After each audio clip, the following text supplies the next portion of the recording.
दृष्टांत कुशलो धीरो वक्ता कार्योति निष्ठा। अरे वक्ता तो ऐसा होना चाहिए, यदि कोई इतनी बड़ी सी बात हो, एक पन्ने की बात, उस एक पन्ने की बात को एक छोटे से शब्द में समझा सके। और वक्ता ऐसा होना चाहिए, यदि इतना छोटा सा कोई शब्द मिल जाए तो उस छोटे से शब्द को एक बड़े से पन्ने के बराबर बोल करके और उस बात को समझा सके, वो वक्ता है। छोटी से छोटी बात को बहुत बड़ी बना करके और बहुत बड़ी बात को छोटी से सूक्ष्म बात बना करके और जो कथा को बतला दे वही वक्ता है। दृष्टांत कुशलो धीरो वक्ता कार्योति निष्ठा। अर्थात संसार की माया में अटका ना हो और सभी जीवों से प्रेम रखने वाला हो। उसे ना तो पशु, ना तो श्वान, ना तो पक्षी, किसी जीवों में भेदभाव नहीं, सब समान है, सब मम प्रिय, सब मम उपजाए। ऐसे भगवान के, जिसे भगवान का भाव है कि सब हमारे हैं। भगवान सबको सम दृष्टि से देखते हैं। क्या कहते हैं? सब मम प्रिय, सब मम उपजाए, सब मेरे हैं और सब मुझे प्रिय है। उसी भाव से ये सब हमारे हैं, ऐसा वक्ता होना चाहिए। इस प्रकार से वक्ता के लक्षण को दर्शाते हुए व्यासनारायण भगवान प्रथम स्कंद के प्रथम श्लोक को स्पर्श करते हैं। जन्मादिश्यतोऽन्वयादितरतस् चार्थेष्वभिज्ञःस्वरा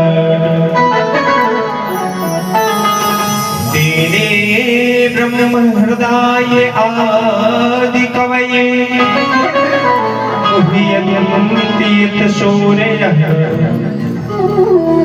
तेजो वारिमृतां यथा विनिमयो यत्र त्रिसर्गो पुरुषा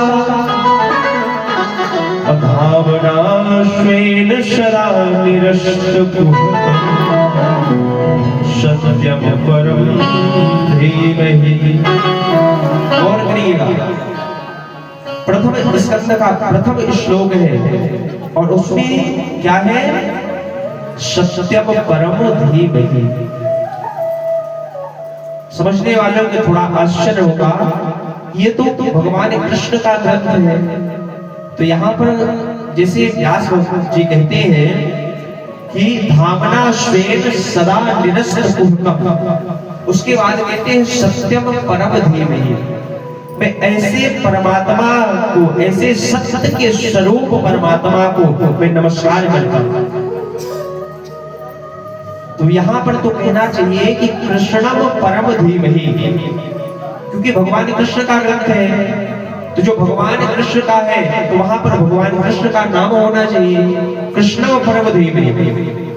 लेकिन व्यास जी मन में विचार किए, जब इस ग्रंथ की रचना कर रहे थे पुराण की, तब विचार किए यदि यहाँ पर मैं देता हूँ कृष्णम परम धीमहि तो कलयुगी जो जीव है तो निश्चित है कलयुग में जाति पाति का बहुत भेदभाव होगा और उसी भेदभाव में जो नीच वर्ग के लोग हैं वो कथा को सुन नहीं पाएंगे, क्योंकि जो कृष्ण संप्रदाय के होंगे तो कृष्ण संप्रदाय वाले कहेंगे ये तो हमारे भगवान की कथा है, ये हमारे भगवान कृष्ण की कथा है, तुम नहीं सुन सकते।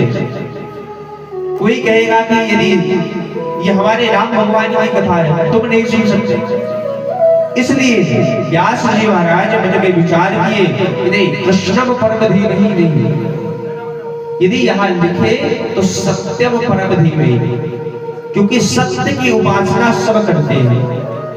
कौन कौन सत्य की उपासना करता है जानते हैं? सत्य क्या है कौन कौन जानता है? हाँ तो भाई ये वाले दिन कोई जानता हो तो उठाइए, नहीं तो पूछेंगे सत्य क्या है। सत्य जानते हैं क्या है? ये होता है कथा ना सुनने के कारण। यदि मन लगा कर के हम कथा को ना सुने ना तो यही होता है। अभी आप बताएं कि कल हमने कथा सुनी है और कल की ही कथा में हमने बताया कि भगवान के 3 स्वरूप सत्य, चित, आनंद। क्यों हमने बताया? सत्य भगवान का ही स्वरूप है, परमात्मा का ही स्वरूप सत्य है। सत्य कहिए जो बिन से नहीं। ध्यान से जब कथा नहीं सुनेंगे तो ऐसे ही होता है। तो महाराज सत्य की उपासना सब करते हैं, इसलिए सत्यम परम धीमहि, मैं उस सत्य स्वरूप परमात्मा का ध्यान करता हूँ। ऐसे श्री व्यास नारायण भगवान लिखते हैं। आगे सुंदर भागवत जी क्या है उसके विषय में बताए। निगम कल्प तरोर गलितम फलम सुख मुखाद व्रत द्रव संयुतम पिबतु भागवतम रसमाले मुहुरहो रसिका भुवि भावुका। इस प्रकार से सुंदर भागवत जी का वर्णन। निगम कल्प तरूर गलितम फलम, ये वेद रूपी कल्प वृक्ष का पका हुआ सुंदर सा फल है। निगम कल्प तरूर गलितम फलम, ये गला हुआ तब पका हुआ फल है। और शुक मुखाद व्रत द्रव संयुतम, अर्थात श्री सुखदेव जी महाराज के मुख का स्पर्श हो जाने के कारण ये जो फल है भागवत जी, ये और भी मीठी हो गई है। तो कहते हैं कि पिबतु भागवतम रसमालयम मुहुरहो रसिका भाव भुवि भावुका।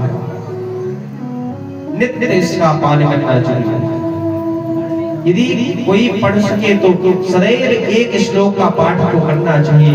इस प्रकार से सुंदर भागवत भगवान की रचना के विषय में बतलाते हैं भागवत जी क्या है। उसके बाद भगवान के 24 अवतारों को बतलाए। समय ज्यादा नहीं लेकिन पूरे अवतार गिनाते, लेकिन भगवान के कुल 24 अवतार संक्षेप में सुनिए। 24 अवतार मत्स्य पूर्व 12 ऐसे करके भगवान के 24 अवतार। और जो अंत में अब भगवान का अवतार होगा तो कल की अवतार भगवान का आगे चल करके अब कलयुग में होगा। वो भागवत जी में स्पष्ट शब्दों में बताया भी गया कि भगवान का जो अगला अवतार होगा तो भगवान का ये अगला अवतार उत्तर प्रदेश के मुरादाबाद जिले में एक कोई संभलपुर गांव है। भागवत जी में स्पष्ट आया है कि उत्तर प्रदेश के मुरादाबाद जिले के कोई संभलपुर ग्राम में एक विष्णुयसा नाम के तपस्वी ब्राह्मण देवता और उनके घर में भगवान सुंदर कल की अवतार लेकर के जन्मेंगे। ये कलयुग के चौथे चरण में, क्योंकि कलयुग की जो आयु है तो 4,32,000 वर्ष प्रथम चरण चल रहा है। तो ये चौथे चरण में वहां संबलपुर में विष्णुयसा नाम के ब्राह्मण देवता होंगे। उनके यहाँ कल की अवतार लेकर के आएंगे प्रभु और नीले घोड़े पर सवार होकर के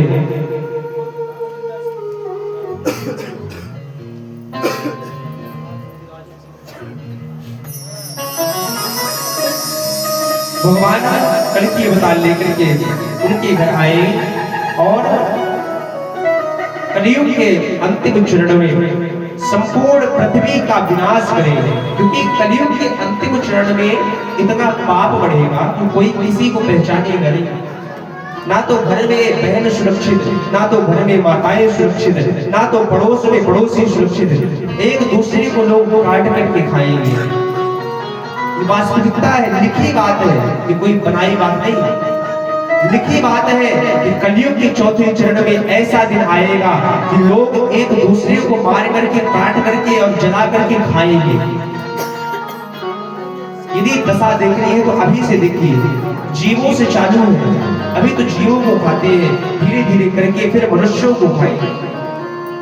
कलयुग के चौथे चरण में ऐसा निश्चित है। उस समय कलयुग में जब चौथा चरण चलेगा तो मनुष्य की केवल इतनी हाइट बचेगी, इतनी लंबाई बचेगी कि वो चने के झाड़ के नीचे बैठ करके और सुंदर छांव ले सकता है। ऐसी कलयुग में चौथे चरण में मनुष्यों की दशा होगी। तब भगवान सुंदर नीले अश्व पर सवार होकर के और पूरे पृथ्वी का संहार करते हुए और पुनः नई सृष्टि प्रारंभ करेंगे। क्योंकि कहते हैं कि भगवान अवतार कब लेते हैं? जब असुरों का वध करना होता है। क्यों? अच्छा आप ही बताइए कि भगवान का कोई ऐसा अवतार है जिस अवतार में भगवान असुरों का वध ना किए हो? राम जी अवतार लेकर के आए तो उस समय रावण का वध किए। उसके बाद कृष्ण जी के अवतार में आए तो किसका वध किए? कंस का वध किए। और कंस के बाद पहले देखो, गौर करिए, एक चित्त होकर के सुनिए। पहले के रावण कौन? राम जी के राज्य में रावण। राक्षस कौन था? रावण। और रावण शब्द में कितने अक्षर आते हैं? 3। रावण 3 शब्द आते हैं। तो राम जी के राज्य में जो राक्षस थे तो रावण 3 शब्द। उसके बाद कृष्ण जी के, फिर कृष्ण जी के राज्य में कितने शब्द बचे राक्षस में? 2। रावण से 3 कम हुए, 2 बचे। कंस, रावण के बाद कंस। राम जी के राज्य में रावण 3 शब्द और कृष्ण जी के राज्य में 2 शब्द कंस। और ये है कलयुग। कलयुग है ना। और कलयुग में राक्षस कौन है? अब सोचिए, 3 से घटे हैं तो 2, अब 2 से घटेंगे तो इसमें आएंगे 1 में। तो इस कलयुग में राक्षस पता है कौन है? मैं। जिसके अंदर मैं आ गया वो राक्षस। मैं यानी अहंकार। आगे कथा सुनाएंगे माता पार्वती जी की। माता पार्वती जी मैना जी के यहाँ जन्म ली, इसलिए क्योंकि जहां मैं ना, पार्वती माता जी जो है उनकी माता जी का नाम क्या है? पार्वती भैया, मैना। तो पार्वती जी इसीलिए माता मैना के यहाँ जन्म ली, जहां मैं ना, अहंकार जहां ना हो वहीं मैं जन्म ली। तो इस कलयुग में जिसके अंदर मैं आ गया, अहंकार आ गया, वो राक्षस। ऐसी दशा। और भगवान अवतार कर लेते हैं यही राक्षसों का वध करने के लिए। क्योंकि कहते हैं